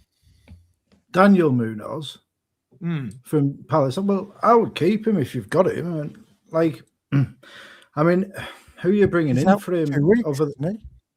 Well, then if he's out, I'd just sell him. You know, if he's out, I'd sell him. If he's playing, I'd keep him. But you know. Okay, so we move on to Andrew's team. So Andrew has got 1 million in the bank. 0.5 million in the bank, one free transfer. He's got Keller at home to Wolves, Gabriel at home to Everton, Virgil at home to Spurs, Hill away to Burnley, Semenyo at home away to West Ham, Fernandez at home to Aston Villa, Salah currently captain at home to Spurs, Rodgers away to Aston Villa. Yeah, I can't believe how bad he's been since you put him in a World Cup, mate. You've been unlucky with him. DCL away to Crystal Palace, Thiago at home to Wolves, and Ekatike at home to Spurs, with Gordon on the bench. Ukulele, whoever you do it, and Rodon. Talk through it, mate. Well, there's not really much to say. I've just picked the best 11, I think, for the game week. Rodgers is the one, that Rodgers-Gordon slot, with Anthony Gordon being ill through the week. Probably makes sense to bench him, but we'll have to see what Rodgers does tomorrow night.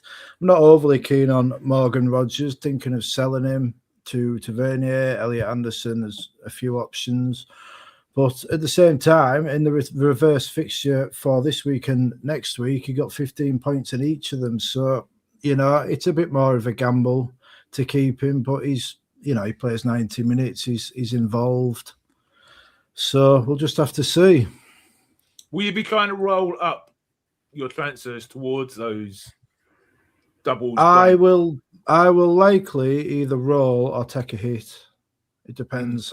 It depends if I really want to get João Pedro back. And but I don't know. I don't think I will. I don't think it's really worth it. I think João Pedro is actually not the best option over the next few weeks. He's got the Wednesday, Saturday, Tuesday turnaround with Newcastle this week. Next week, Everton away. It's not too bad, but then it's Man City and Man United. He's got an international break where, you know, he's come back from them injured before. He often takes a few weeks to get back up and running after an international break as well. I have noticed from owning him. So I think I might just let him go and keep Calvert-Lewin. Calvert-Lewin's got great games till the end of the season, so we'll see. What does Solio think of Rodgers, James? Solio clearly thinks he sucks. It says 3.4. Well, you're starting Solio has another been road pretty on. consistent on Rodgers this season. Solio has pretty consistently said that Rodgers is an absolutely rubbish pick. He just doesn't get enough shots. I don't know how else to put it. He doesn't take many shots, and he gets a fair amount of minutes. And at some points during the season, he was turning all of his shots into goals, but that's dried up. I think he's a bad pick, and I think you should probably sell him. Yeah, maybe, but at the same time, like you're telling me to sell him for Andersen, and he's only 1 point behind Andersen, and he's got some good fixtures. So it's with Rodgers, it's always about catching the explosive game. And game week 31 in the blank, he's got West Ham. Game week 33 is at home to Sunderland, who I will always back somebody against Sunderland. So it's like, if you're talking about players who can punish you when you sell them, Morgan Rodgers with these games, it would just be typical of the season I'm having that he would go big. So I don't know. I might just roll with him, but he's one of them, isn't he? Like if you look at what's happened over the season before, there's not that many who are better than him for points over the course of the season. You've got Wilson, he's an injury doubt. You've got Guimaraes, he is injured. And then, Semenyo, Fernandez, Rice, Andersen, so of the players that are guaranteed fit, he's in the top 5. And I don't think Man United's a bad fixture for Morgan Rodgers. He, of course, has the narrative as well after last season, then missing out on the Champions League for that goal that wasn't given. So, I don't know. We'll see. Okay. Should we move on to my team? So I have got 0 in the bank, 1 free transfer. I've got Keller at home to Wolves, Gabriel and Timber at home to Everton, Virgil at home to Spurs, as is Szoboszlai. Fernandez, currently my vice captain, but I think I'm probably going to move him to captain. Away at home to Aston Villa, Dango at home to Wolves, Enzo Fernandez at home to Newcastle, Ekatike at home to Spurs, Thiago at home to Wolves, Haaland, as I say, currently captain, but I'm probably going to change that away to West Ham. And then I've got Stack, Andersen, and Hall on the bench. Yeah, I've got to be honest, lads. I've just been planning to blank into 31, and I'm very happy with this because I've got, I've got 11 starting players. So my plan was just to roll, and I've not had a chance to do it yet. I think I need to go and have a look at my team to see if I decide not to wildcard in 32, how this looks, if that makes sense. I've not really had a chance because of work, but I'm pretty happy with it. I think it looks a decent enough team. Maybe I should be starting Stack over Enzo. Not too sure on that, but I think I will probably end up rolling. That's probably the most likely outcome. James, your thoughts? Yeah, I think this is a really solid team. I would definitely roll this. I would stick Stack on the bench, keep him there. I don't think you need to switch him with Enzo. Okay. I think, right now, if you can we're in a position in the game where we're just lacking a lot of information. And I think that, like, if you don't need to make the transfers to survive game week 31, which you definitely don't, then, I think you could just roll, wait for the information to come in and take advantage of it. I think, this is looking like a nice team. The only thing I would change is switch the captains over. Yeah. Yeah. Would you, Andrew said to me you were going to convince me to get Salah in. As a man who already owns 3 Liverpool, and this probably applies to other people as well, would it be worth breaking up a team with 3 starting players for Liverpool to get Salah in this week? So I really, really would like to say yes. I would love to say yes. I would love to prove Andrew right. Like there's a devil on my shoulder, which is telling me to make up some kind of convoluted argument as to why it's definitely the best thing for you to do. But in this specific situation with nothing in the bank, and that you'd have to take a hit to do it, I think that it would be a struggle to, like, it's a big hit to take 4 points at this point in the season when uncertainty's, so high. Like, how do you even what moves do you even do? I guess just Haaland and Szoboszlai to like DCL and Salah, and you. But I could go Pedro, could. couldn't I? Yeah, Go I mean, Enzo, Enzo out, wouldn't you? Well, he's on 3 Well, I'd Liverpool. have to get rid of a Liverpool Trig because I've got 3 Liverpool. Yeah, you can't do it really. No, I don't think I can. No, you're just gonna have to hide behind your sofa and wait for Andrew to come gloating. Or maybe you guys score Salah this week. Maybe you guys will have to hide behind your sofas when Haaland comes in with. Do you reckon he'll still be 150% owned? He's almost every week. This week. It depends on tonight, doesn't it? It depends on tonight, I think. We're going to find out in a couple of hours. And then if he does well, you can make a narrative either way. If he does well, maybe he's more likely. I guess he'd be less likely to be benched. Well, he definitely won't be 150% owned because only 61.4% of people have him. So unless there's a lot of people playing the triple captains, he's going to be 122% max. Has he been sold by? He must have been sold by a lot then, because he has been. I think he has. He's dropped quite a bit in price, hasn't he? He has. But he's still quite a bit higher than he started the season. So if you are dead ending and take him out, it is going to cost you more to bring him back if we do have him in a double game week. Unless you're prepared to go without him and just have Semenyo or whatever. But personally, I'd be a bit worried, I think, about Haaland this week. If he plays 60, 70 minutes today, comes off in good form, then I'd be a bit reluctant to get rid of him. Gary, I would sell Enzo and get Tavernier in because you're just going to be happier. Enzo is a crap pick. Like, he doesn't live up to the hype, and you're getting in a penalty taker who might have a double. You're going to be happier with Tavernier. You'll love Tavernier in your team. You've been talking about him for weeks, and now here he is against Burnley. We'll go back to the differentials earlier. How am I so far clear of everyone? Because you've been targeting Burnley. Now it's time to put your money where the mouth is. I wish I was doing it at that game. Sorry, man. Like, I just don't think saving one extra transfer is really worth that much when you're about to wildcard anyway. Because how many transfers do you really expect to use on top of the ones that you get in the run-in? You're talking 6 game weeks. That's the thing, Andrew. That's one of the reasons I wanted to cover it, because I'm sure it's affecting other people's mind. This talk in the community this week of not bench boosting the game week 32. I know we're not going to know until game week 32, but it's made me think, do I want Tavernier, for example, if I was to bring him in away to Arsenal in 32 if I don't wildcard? You know what I mean? It's just giving me that hesitation to stop and it's generally changed my thoughts on my transfers this week. I think 2 transfers is so much better than 1. That's why I'd roll. I hate having any 1 transfer.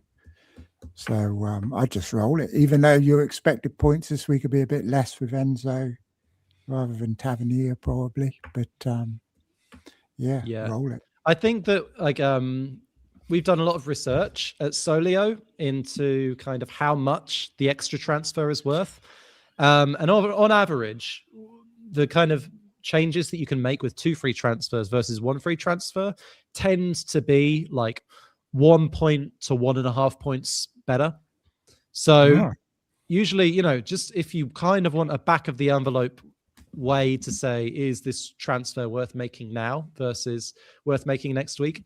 If you're only gaining less than a point, less than like 1 projected point on average, based on whatever your beliefs are, from making your move this week, if you're getting less than 1 point from your move, it's probably worth waiting.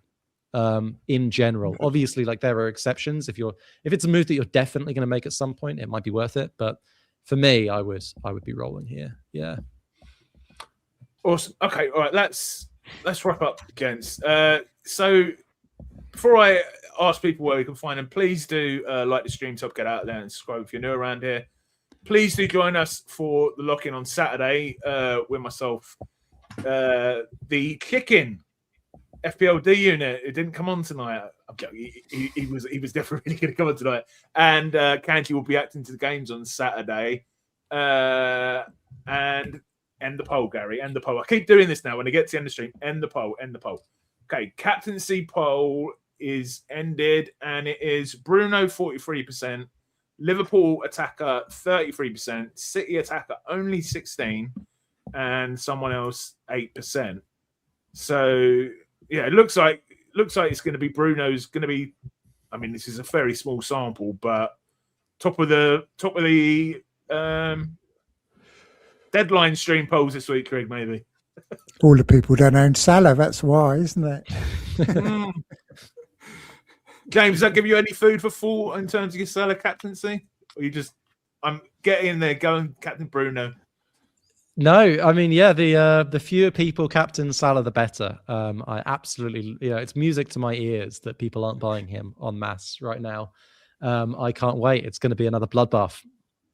Would you prefer me not to captain him, Trout? I mean, obviously, I think that the historical data shows that when Andrew captains a player, they tend to perform worse. So obviously, it would make me feel better in my gut. I'm sure that if Salah checks his Twitter timeline and sees that Andrew's not captained him, he'll think, I'm in the clear now. I'll go for it. I'll stop putting in these rubbish performances that he's put in the last couple of Premier League matches. So yeah, I'd prefer it, but ultimately, play your own game. Play your own game, Andrew. Bring your own beliefs, as we say at Solio. Is Nightmare's captaincy weighed into the Solio algorithm? It should be. That's actually, I mean, I think that if you started betting against every single one of Nightmare's picks, then actually, you'd end up with so much money that you would start moving the betting markets. And that would feed back into the Solio model. So, yeah, I mean, there's always a chance that next season we can kind of leverage this. And, it's like a real source of signal in the noise of the FPL landscape. So, yeah, we'll consider it. Right, let's wrap up, lads. I will go through and ask where we can find you and plug anything you want, etc. It's been absolutely great having you on, James Trout. Can I call you Trout now? I consider you a friend. You can. Thank you very much. Where can we? Thank you for. I was told by Nick and Andrew were so excited when you said you'd come on, because apparently you don't come on many streams. It's been absolutely delightful. But where can people find you, my friend? Thank your you. Regular home. Yeah, I mean, I'm FF_Trout on Twitter, or trout-post.com on Blue Sky, which I guess some people probably still use. But I don't post very often, only usually when I buy Salah or when I captain Salah, I guess. Maybe I'll do a team lineup post this week just for the special occasion. Most of the time, I'm just working on improving Solio Analytics, which is our kind of community-driven FPL company that provides powerful FPL tools that we try and make easier to use. We're constantly coming out with improvements. We've got kind of new features in testing that we're very excited to drop over the next coming weeks and months. They're going to be huge. If you haven't tried it before, give it a try. It's free. Well, it's, not all the features are free, but you can try it for free and see if you like it. Really, it's just there to try and kind of help you understand your team better, weigh in your beliefs, and kind of navigate uncertainty and risk better than you can without it. So yeah, that's me. Thank you. Trig, thanks so much, Liv. Trig, you had your first video out for a week yesterday. You're going to be pumping out a few more before the game week 30 deadline, I imagine. When I find out what I'm going to do, I'm a bit lost this week. I honestly am. I don't know what to do, whether to get Salah or not get Salah. But we shall soon find out. I might do a video after the Haaland game, but I'm at Trig Talks FPL on YouTube. And Andrew, my good friend, I've never seen you as quiet as you've been tonight. But you're in awe. I think Nick's just too excited to talk. Every time I've tried to say something, it's like Darius is on stream or something. The spirit of D unit is here.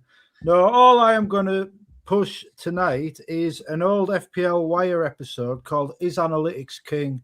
That was Trout and Praz discussing analytics and the impact of analytics on FPL. I think it's a fantastic podcast, and I've just dropped it in the live chat there for you. I will drop it into the comments once the stream ends.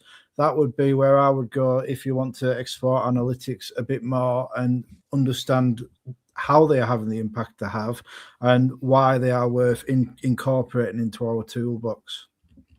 And of course, there was a very good interview with yourself and Praz. Came out last week. That's still going to be relevant. That's like a timeless piece of content, if I'm not wrong. I would, or at least I would hope so. You know, there was also my interview with James himself, with James himself, which is really good. A wonderful surprise that interview was for me, and I'm very, very, very pleased to have had a front row seat to the 3-man podcast tonight. And I will plug FPL Nightmare's channel. He's a FPL Nightmare on X, and you're not on that on Blue Sky. You're Andrew Laws on Blue Sky, I think, or maybe you're at FPL. No, I have FPL Nightmare as my thing on all of my socials, but okay. This is a tedious end to the program, Gary. All right, stop the program, Gary. Thank you everyone for watching. Enjoy the rest of the Champions League matches tonight.